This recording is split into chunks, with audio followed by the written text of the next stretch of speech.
In this video, I will focus on how the Skullcandy Crusher Evo is different from the Crusher ANC. I won't focus on the build quality, the features and all that stuff. I'd rather focus on the bass, which is something many reviewers have not put their hands on. They'd rather just tell you, no, I think the Evo is better. I think the Evo is better. I mean, everybody thinks the Evo is better, but I think otherwise. I mean, first of all, let me just I'll discuss why the vast majority of reviewers on YouTube choose the Evo. One, the Evo is more comfortable. Two, the Evo is it has a better build quality. It just feels more expensive. It feels more expensive than a Sony XM3 because it is better built than a Sony XM3. I mean, XM4. The newest one. I mean, the XM4 has a huge price tag, but this, when you hold it, it feels more solid and more substantially built than an XM4. So I think that's one of the big factors that make them say that the Evo is better. That which makes them choose the Evo over the ANC. But in terms of haptics, I think the ANC is better. I mean, first of all, you have to have at least noise cancelling or ambient mode on. Unless one of those two is on, it is pointless comparing it to the Evo because it will always lose. But once you turn it on, the bass becomes collected. It begins to sound more tolerable. I mean, the haptic feedback rather become more tolerable, and then you can compare it to the Evo.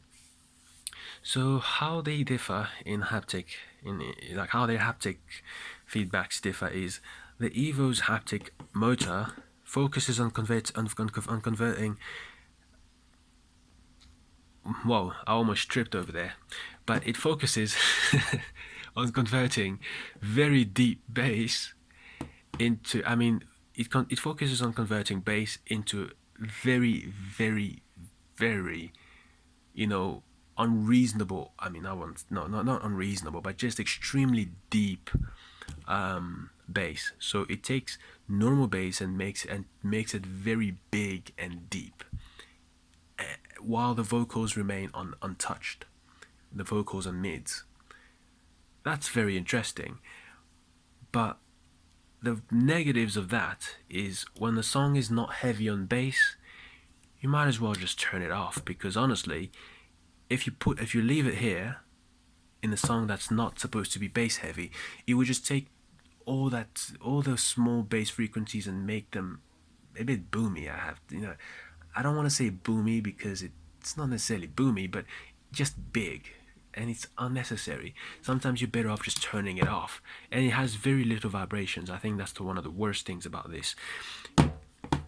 Crusher ANC, on the other hand, it lacks the depth that the Evo has, but makes up for it by giving you vibrations, a perfect amount of haptic feedback. So the lighter the bass, the more gentle the haptic feedback. The heavier the bass, the more rigorous the feedback.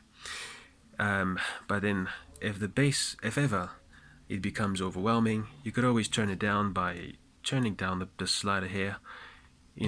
Very easy remedy. But I really love this because it takes the most minute bass frequencies in songs that are light on bass and turns them into motion. So that's what the ANC is all about, turning bass into motion. Less into that very deep, big bass. And I think it works for more genres. Even for genres that are not supposed to be bass heavy, it really works, as you just feel your music at all times. It's not about big bass, it's more about feeling all the bass frequencies, and I think that's just a better overall experience for me. And it has noise cancelling, which reduces fatigue, listening fatigue over long listening sessions, especially in noisy environments. The Evo has an isolating design. It isolates more noise than the average headphones, but it just doesn't compare to noise cancelling. So I think the ANC is better for me, than the Evo, because you could always enjoy the haptic bass on this, whereas on the Evo, not always.